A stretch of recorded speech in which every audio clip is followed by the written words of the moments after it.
जिसको जो कहना है कहने दो, अपना क्या जाता है। ये वक्त वक्त की बात है और वक्त सबका आता है। नमस्कार दोस्तों, आप लोगों का बहुत बहुत स्वागत है आपके अपने YouTube चैनल स्टडी फाइंड में। मैं हूं आपके साथ अमरजीत कुमार। दोस्तों, हमने आप लोगों को पिछले क्लास में जैन धर्म और बौद्ध धर्म के बारे में कुछ पढ़ा दिया था और उससे जो भी क्वेश्चन बन रहे थे उसके बारे में भी आप लोगों को मैंने समझा दिया था। और आज की क्लास में हम लोग जो है गौतम बुद्ध और महावीर के बारे में जो है विस्तार से पढ़ेंगे। और हमने आप लोगों के लिए जो उसके लिए दो अलग अलग सूची बना दिया है। इससे फ़ायदा ये होगा कि आप जो है कभी भी गौतम बुद्ध और महावीर में जो है कन्फ्यूजन पैदा नहीं होगा। इससे फ़ायदा ये होने वाला है।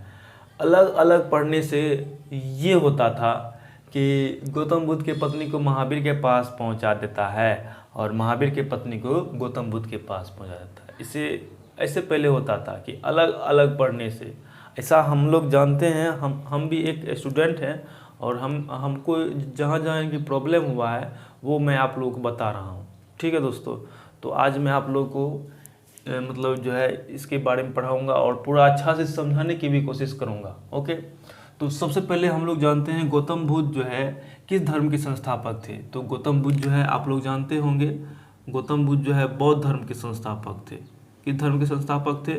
बौद्ध धर्म के संस्थापक थे। ठीक, और वहीं पे महावीर जो है किस धर्म के संस्थापक थे?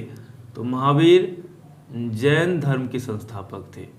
महावीर जैन धर्म के संस्थापक थे। ठीक, इतना मान के चलते आप लोग का क्लियर हो गया होगा। उसके बाद आता है इसका जन्म, कि गौतम बुद्ध का जन्म कब हुआ। तो आप लोग जानते होंगे गौतम बुद्ध का जन्म जो है 563 ईसा पूर्व में, 563 ईसा पूर्व में कहाँ पे? कपिलवस्तु के लुम्बिनी नामक ग्राम में। कपिलवस्तु के लुम्बिनी नामक ग्राम में। कहाँ पे? लुम्बिनी नामक ग्राम में। ये कहाँ पड़ता है कपिलवस्तु? तो कपिलवस्तु जो है, अच्छा इसमें एक क्वेश्चन बन रहा है, मतलब आया था, वो क्वेश्चन आप लोग बताइए। हमने इसके बारे में आप लोग को जो है कल भी बताया था। अगर आप लोग कल वाला क्लास नहीं किए हैं तो वो इनकी पहले क्लास कर लीजिए। आप लोगों को हिस्ट्री का प्लेलिस्ट में मिल जाएगा वो वीडियो। हमने आप लोग के लिए जो है कल कहा था कि गौतम बुद्ध का जन्म कहाँ हुआ था। एक क्वेश्चन आया था कि गौतम बुद्ध का जन्म कहाँ हुआ था। ऑप्शन में था भारत, नेपाल, पाकिस्तान, अफगानिस्तान। आप लोगों को इसमें क्या लगता है गौतम बुद्ध का जन्म कहाँ हुआ होगा? तो अधिकतर लड़का जो है इसमें भारत में सही का निशान लगाए थे, जो कि बिल्कुल गलत है। गौतम बुद्ध का जन्म जो है नेपाल में हुआ था। गौतम बुद्ध ही ऐसा है जो नेपाल में जन्म हुआ, कि भारत में आके वो जो है ज्ञान की प्राप्ति किए और इनकी पहला उपदेश जो है बिहार में दिए। और कहाँ जाके मर गए? बोध गया में जाके मर गए। ठीक, बोध गया के कुशीनगर में जो है जाके मर गए। लेकिन महावीर जो है, महावीर ही एक ऐसा इनकी व्यक्ति है जिसका बिहार में जन्म है, बिहार में ही ज्ञान की प्राप्ति की और बिहार में ही मर गए, वो महावीर। ओके दोस्तों, और इससे जो है इतना बात आप लोग का जो है क्लियर हो गया होगा कि गौतम बुद्ध का जन्म कहाँ हुआ था? नेपाल में हुआ था। इस बात को आप लोग जो है गौर कीजिएगा। ठीक, यानी कि गौतम बुद्ध का जन्म कब हुआ था? 563 ईसा पूर्व में कपिलवस्तु के लुम्बिनी नामक ग्राम में। ओके दोस्तों, अब आते हैं महावीर का जन्म कब हुआ था। तो महावीर का जन्म जो है 540 ईसा पूर्व में। 540 ईसा पूर्व में कहाँ पे? कुंडल ग्राम में। कुंडल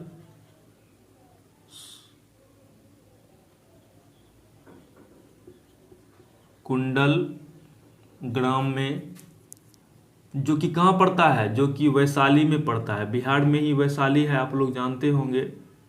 ओके, मतलब गौतम बुद्ध ही एक ऐसा व्यक्ति है जिसका जन्म जो है नेपाल में होता है और वो बिहार में आके ज्ञान की प्राप्ति करते हैं और बिहार में ही उपदेश देते हैं और बिहार में मर जाते हैं। लेकिन महावीर जो है, महावीर जो कि बिहार में इसका जन्म हुआ, बिहार में ही वह ज्ञान की प्राप्ति की और बिहार में ही वह मर गए। ओके दोस्तों, तो गौतम बुद्ध का जन्म जो है 563 ईसा पूर्व में हुआ था और महावीर का जन्म जो है 540 ईसा पूर्व में हुआ था। ठीक, अब जानते हैं अपने लोग गौतम बुद्ध के बचपन का नाम क्या था। तो गौतम बुद्ध के बचपन का नाम सिद्धार्थ था। ओके, और महावीर के बचपन का नाम क्या था? वर्धमान। महावीर के बचपन का नाम क्या था? वर्धमान था। अभी हम जो है गौतम बुद्ध के बारे में पूरा कहानी कहेंगे। तो गौतम बुद्ध के माता पिता का नाम क्या था? तो गौतम बुद्ध के माता का नाम था महामाया। ठीक, और गौतम बुद्ध के पिता का नाम था सुद्धोधन।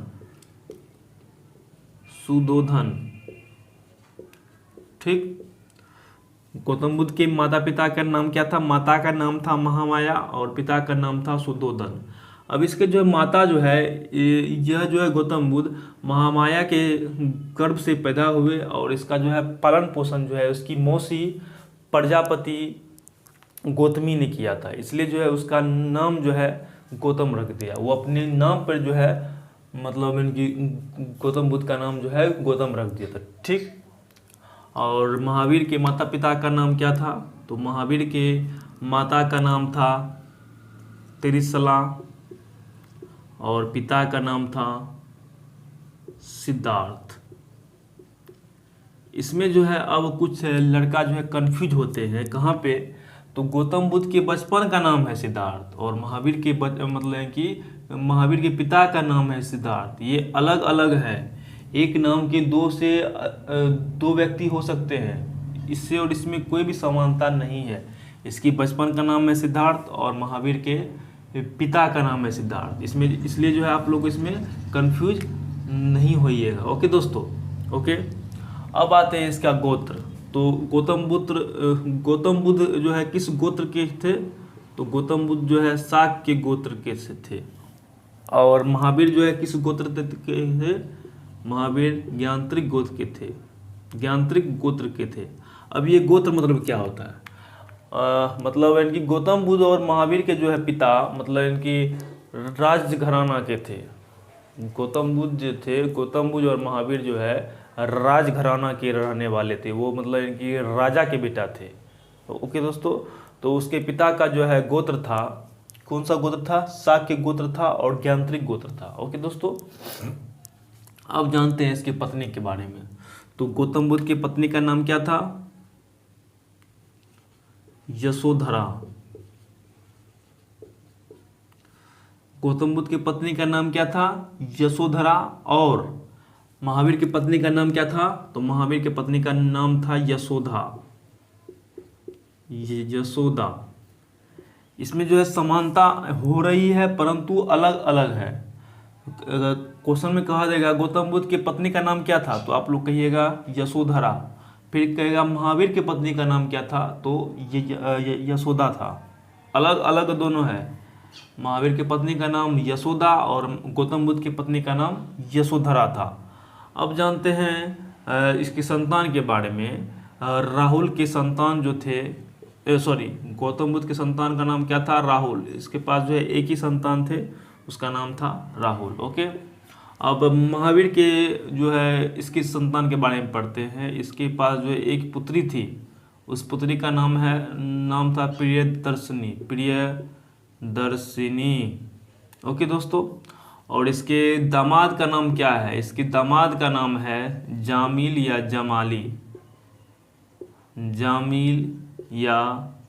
जमाली। ओके, कहीं कहीं जो है जमाली भी रहता है, कहीं कहीं जो है जामिल भी रहता है। ठीक है, अब देखिए गौतम बुद्ध का गृह त्याग कब किया था? तो गौतम बुद्ध जो है गृह त्याग जो है 29 वर्ष की अवस्था में किया था। 29 वर्ष की अवस्था में गौतम बुद्ध जो है गृह का त्याग मतलब घर का त्याग कर दिया था 29 वर्ष की अवस्था में। और महावीर जो है घर का त्याग जो है 30 वर्ष की अवस्था में किया था। ओके, महावीर जो है घर का त्याग 30 वर्ष की अवस्था में किया था। अब मैं इसके बारे में आप लोगों को बताऊंगा कि गौतम बुद्ध ने गृह त्याग क्यों किया था, उसके बारे में आप लोगों को सारा कुछ जो है बताता हूँ। उसके बाद इसके गुरु का नाम क्या था? तो गौतम बुद्ध के गुरु का नाम था, एक का नाम था अनार कलाम, अनार कलाम, और एक का नाम था रुद्र कड़ाम पुत्र, रुद्र कड़ाम पुत्र। ओके, क्वेश्चन में आता है कि गौतम बुद्ध के गुरु का नाम क्या था? तो गौतम बुद्ध के गुरु का नाम था अनार कलाम और रुद्र कड़ाम पुत्र। ठीक, अब आते हैं, इसका जो है कोई गुरु नहीं था, महावीर का कोई गुरु नहीं था। ज्ञान की प्राप्ति इसको कब हुई? तो इसको जो है गौतम बुद्ध को ज्ञान प्राप्ति करने में 6 साल लग गए।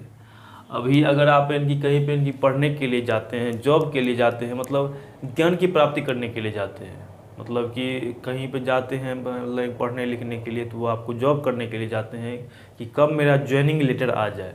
उसी प्रकार जो है गौतम बुद्ध जो है ज्ञान की प्राप्ति करने के लिए अपने घर से फरार हो गए थे। ठीक, तो गौतम बुद्ध को जो है ज्ञान की प्राप्ति कब होती है? 35 वर्ष की अवस्था में होती है, 35 वर्ष की अवस्था में होती है, यानी कि उसको जो है ज्ञान की प्राप्ति करने में 6 साल लग गया। उसी प्रकार जो है महावीर को जो है ज्ञान की प्राप्ति कब होती है? 42 वर्ष की अवस्था में होती है। इसको जो है ज्ञान की प्राप्ति करने में जो है 12 साल लग गए। मतलब महावीर जो है कठिन तपस्या किए और उसके कारण उसको जो है 12 साल लग गए ज्ञान की प्राप्ति करने में। ओके, अब देखते हैं गौतम बुद्ध का प्रथम उपदेश। तो गौतम बुद्ध ने प्रथम उपदेश कहाँ दिया था? सारनाथ में दिया था। गौतम बुद्ध ने अपना प्रथम उपदेश जो है सारनाथ में दिया था, जो कि बिहार में पड़ता है। ठीक, और महावीर जो है प्रथम उपदेश कहाँ दिया था? तो महावीर जो है अपना जो है प्रथम उपदेश जो है राजगृह में, विंध्याचल पहाड़ी के नीचे, राजगृह जो कि बिहार में ही पड़ता है, राजगृह के मतलब इनकी राजगृह में विंध्याचल पहाड़ी के नीचे, विंध्याचल पहाड़ी में दिया था।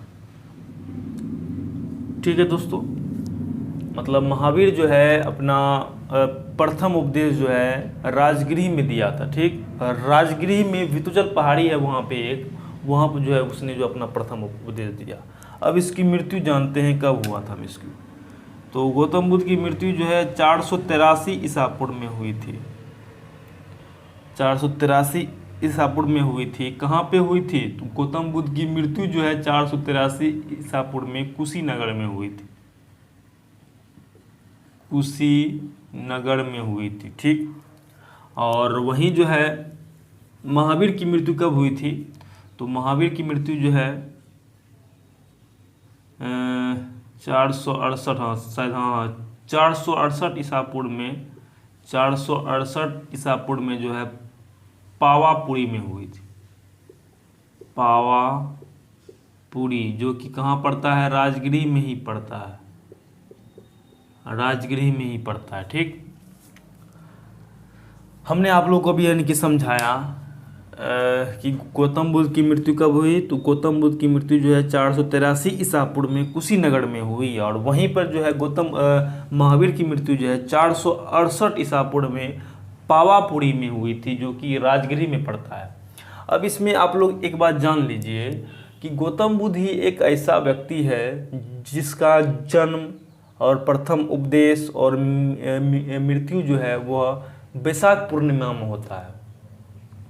एक बार मैं फिर से आप लोगों को मैं कहना चाहता हूँ कि गौतम बुद्ध की जो है जन्म जो है वैशाख पूर्णिमा में हुआ, मृत्यु भी जो है वैशाख पूर्णिमा में हुआ, और प्रथम उपदेश भी हुआ जो है वैशाख पूर्णिमा में ही दिया।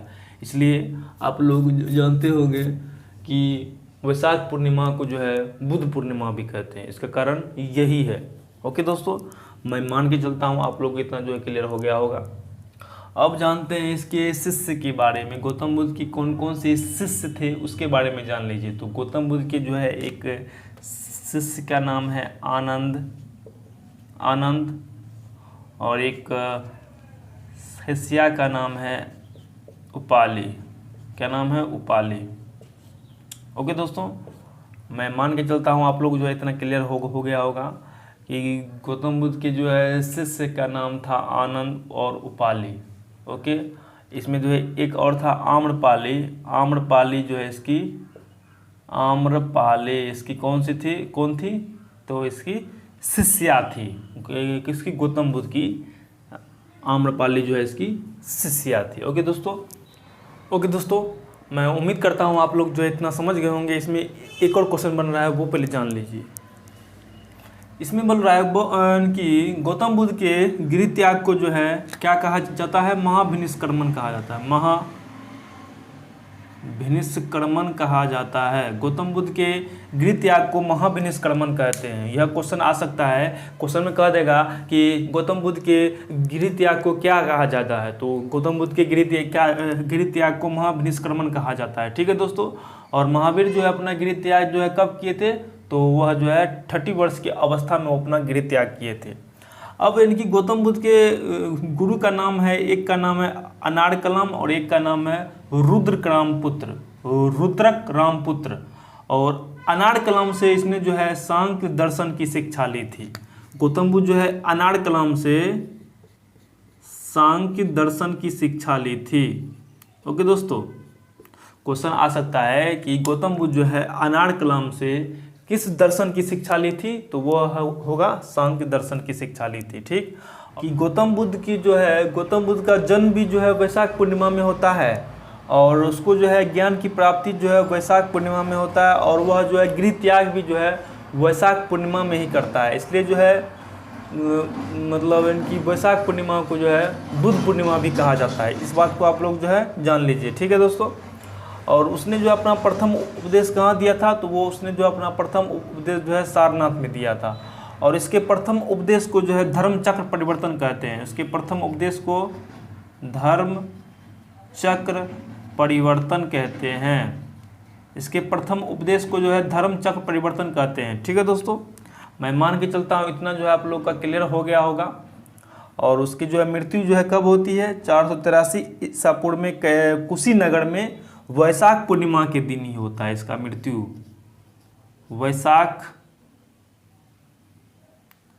वैशाख पूर्णिमा में ही होता है इसका मृत्यु। ठीक है दोस्तों। तो गौतम बुद्ध की मृत्यु भी जो है वैशाख पूर्णिमा में होती है, कुशीनगर में होती है। इसलिए जो है गौतम बुद्ध जो है वैशाख पूर्णिमा को जो है बुद्ध पूर्णिमा भी कहते हैं। ठीक है दोस्तों, इतना मान के चलता हूँ आप लोग का क्लियर हो गया होगा। और इससे जो भी क्वेश्चन बनेगा मैं मान के चलता हूँ आप जो है क्वेश्चन को सॉल्व कर लीजिएगा। ठीक है दोस्तों।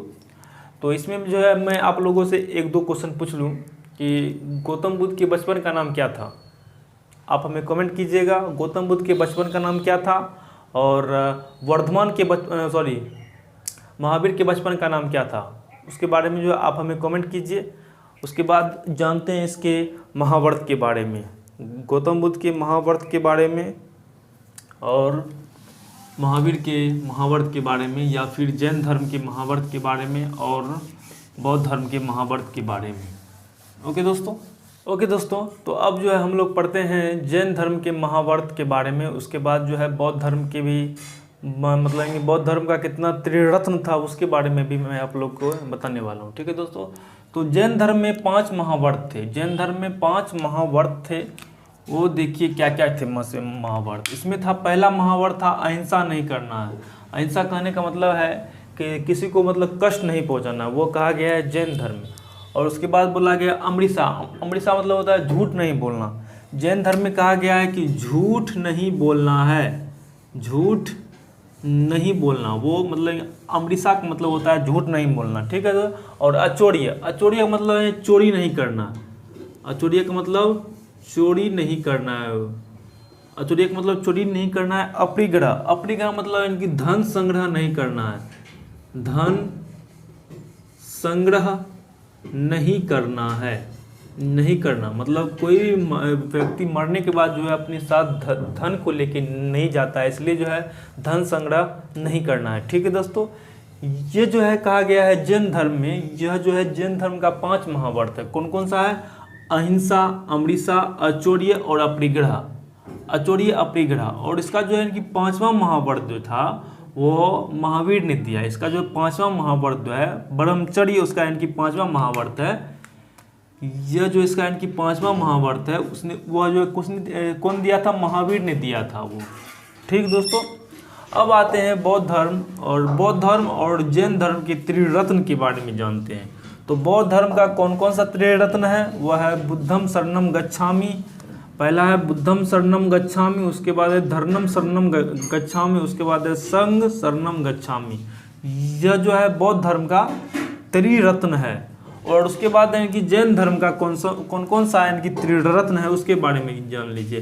पहला है सम्यक ज्ञान, सम्यक ध्यान और सम्यक आचरण। यह जो है जैन धर्म का त्रिरत्न है। यह जो जैन धर्म का त्रिरत्न है, मतलब बौद्ध धर्म का कौन कौन सा त्रिरत्न है? बुद्धम शरणम गच्छामि मतलब बुद्ध धर्म संघ। इसको जो है आप लोग याद कर लीजिएगा, क्वेश्चन इससे बनता है। ओके दोस्तों, उसके बाद है जैन धर्म का त्रिरत्न कौन कौन सा है? सम्यक ज्ञान, सम्यक ध्यान और सम्यक आचरण। ओके दोस्तों, मैं उम्मीद करता हूँ आप लोग जो इतना समझ में आ गया होगा। और उसके बाद हम लोग जानते हैं बौद्ध संगीतियाँ, मतलब कि बौद्ध संगीतियाँ जो है कहाँ कहाँ हुई थी और उसके अध्यक्ष कौन थे और उसका जो है शासक कौन कौन से थे उसके बारे में जानते हैं। तो पहला बौद्ध संगीति जो है, पहला बौद्ध संगीति यानी कि प्रथम बौद्ध संगीति जो है 483 ईसा पूर्व में कहाँ हुआ था? राजगृह में हुआ था, जो कि बिहार में ही पड़ता है। और इसके अध्यक्ष के थे महाकश्यप और इसके शासक थे अजातशत्रु। ओके, और इनकी दूसरा जो है बौद्ध संगीतियाँ वह 1 साल बाद होती है। वो कब होती है? 383 ईसा पूर्व में होती है, वैशाली में। और इसके जो है अध्यक्ष कौन थे? सर्वकामिनी, और इसके शासक थे कालाशोक। ठीक, और उसके बाद जो है तीसरा बौद्ध संगीति जो है 250 ईसा पूर्व में होती है। कहाँ पे? पाटलिपुत्र में होती है। और इसके अध्यक्ष कौन थे? मोगलीपुत्र तिस। इसके अध्यक्ष कौन थे? मोगलीपुत्र तिस। और इसके शासक कौन थे? शासक इसके अशोक थे। ओके दोस्तों, और उसके बाद जो है इनकी चौथा बौद्ध संगीति, चौथा और अंतिम बौद्ध संगीति जो है वह प्रथम सदी में होता है। जहाँ से ईस्वी की शुरुआत हुई है उस टाइम होता है चौथा बौद्ध संगीति। और वह कहाँ पे होता है? वह होता है कश्मीर में होता है। और इसके अध्यक्ष कौन थे? इसके अध्यक्ष वसुमित्र थे और इसके शासक जो है कनिष्क थे। अब इसको जो है याद कैसे कीजिएगा आप? जैसा इनकी पहला कह देगा, पहला बौद्ध संगीति कहाँ पे हुआ था? वो है राजगिरी, दूसरा वैशाली और तीसरा पाटलिपुत्र और चौथा जो है कश्मीर में हुआ था। इसको जो है आप लोग कैसे याद कीजिएगा वो देखिए।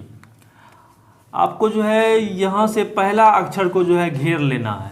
आप लोगों को पहला अक्षर को जो है घेर लेना है, इनकी रा वे पाकू। ओके दोस्तों, कह देगा कि बौद्ध संगीति इनकी प्रथम बौद्ध संगीति कब हुआ था? तो आप लोग कहिएगा रावे पाकू, रावे पाकू। इसका इनकी शॉर्टकट ट्रिक है, क्या है? रावे पाकू। इसका शॉर्टकट ट्रिक है रावे पाकू। रा से राजगिरी, व से वैशाली, पा से पाटलिपुत्र, कू से कश्मीर। ओके दोस्तों, और उसके बाद जो आता है इसके अध्यक्ष कौन कौन से थे? तो पहला बौद्ध संगीति के अध्यक्ष थे महाकश्यप, दूसरा थे सर्वकामिनी, तीसरा थे मोगलीपुत्र तिस और चौथा थे वसुमित्र थे। ओके दोस्तों, और इसके जो शासक हैं वो पहला है, जो इसके पहला इनकी बौद्ध संगीति के जो पहला शासक थे वो थे अजातशत्रु। उसके बाद इनकी दूसरा थे कालाशोक और तीसरा थे अशोक और चौथा थे कनिष्क। और इसको कैसे याद कीजिएगा वो देखिए। इसको जो इसमें जो है आप लोगों को वही काम करना है जो इसमें किए थे। इसका भी जो पहला अक्षर को जो है घेर लेना है, इसमें पहला अक्षर को जो है घेर लेना है, यानी कि अका अक। आप लोगों को जो है शॉर्टकट ट्रिक है अका अक। क्या है ट्रिक? अका अक। ओ से हो गया अजातशत्रु, क से हो गया कालाशोक, अ से हो गया अशोक और क से हो गया कनिष्क। ओके दोस्तों, इसमें क्वेश्चन कैसे बनता है वो पहले जानिए आप लोग। इसमें जो है क्वेश्चन ऐसे बनता है, कह देगा कि इनकी चौथा बौद्ध संगीति के शासक कौन थे? तो चौथा बौद्ध संगीति के शासक तो अका अक और क, अंतिम में क आता है, क मतलब होता है कनिष्क। तो इनकी चौथा बौद्ध संगीति के शासक कौन थे? कनिष्क थे। और इसके जो अध्यक्ष कौन थे? तो इसके अध्यक्ष थे वसुमित्र। इसके अध्यक्ष थे वसुमित्र और इनकी प्रथम अध्यक्ष थे महाकश्यप। उसके बाद सर्वकामिनी, मोगलीपुत्र तिस और वसुमित्र अंतिम अध्यक्ष थे। ओके दोस्तों, मैं मान के चलता हूँ आप लोग को जो है बौद्ध संगीति जो है आप लोग को क्लियर हो गया होगा। अब आते हैं जैन संगीति के बारे में। इसमें मात्र इनकी 2 ही संगीति हुआ है जैन संगीति में। जो पहला संगीति हुआ था वह कब हुआ था? वह 300 ईसा पूर्व में हुआ था। कहाँ पे हुआ था? पाटलिपुत्र में हुआ था। और इसके अध्यक्ष कौन थे? इसके अध्यक्ष थे अस्तुलभद्र। इसके अध्यक्ष थे अस्तुलभद्र। और इसका जो है इनकी जैन संगीति का दूसरा जो होता है, दूसरा संगीति कहाँ पे होता है? वल्लभी में होता है। जो कहाँ पड़ता है? यह पड़ता है गुजरात में पड़ता है वल्लभी, गुजरात में पड़ता है वल्लभी। और यह कब हुआ था? 512 ईस्वी में हुआ था। कब? 6ठी शताब्दी में हुआ था। ओके दोस्तों, और इसके अध्यक्ष कौन थे? देवर्षि क्षमा शर्मन। इसके अध्यक्ष थे देवर्षि क्षमा शर्मन। मैं मान के चलता हूँ आप लोगों को जो है इतना क्लियर हो गया होगा। इसमें क्वेश्चन कह देगा कि जैन धर्म के महावर्त के बारे में बताए, तो इसमें जो है जैन धर्म के कितने महावर्त हैं? इसमें इनकी 5 महावर्त है। पहला है अहिंसा नहीं करना है, अमृषा अपरिग्रह मतलब धन संग्रह नहीं करना है, और इनकी औचौर्य इनकी चोरी नहीं करना है। वह जो है जैन धर्म के 5 महावर्त हैं। ओके दोस्तों, अब इसका जो 5वां इनकी जैन धर्म का जो 5वां महावर्त है वह ब्रह्मचर्य था। जैन धर्म के 5वें महावर्त जो है कौन से हैं? ब्रह्मचर्य है। और यह जो है किसने दिया? महावीर ने दिया यह। ओके दोस्तों, यह जो है महावीर ने दिया। और इनकी बौद्ध धर्म की कौन कौन से रत्न है और जैन धर्म के कौन कौन से रत्न है उसके बारे में हमने आप लोगों को समझा दिया, और इसके जो है संगीति के बारे में भी आप लोगों को समझा दिया। और मैं उम्मीद करता हूँ आप लोग जो इतना समझ में आ गया होगा। अगर फिर भी कोई भी इनकी प्रॉब्लम रह जाती है तो आप हमें कमेंट कीजिएगा, मैं उसका रिप्लाई अवश्य दूंगा। और हमारी इस वीडियो को देखने के लिए बहुत बहुत धन्यवाद। आपका दिन शुभ हो। Best of luck.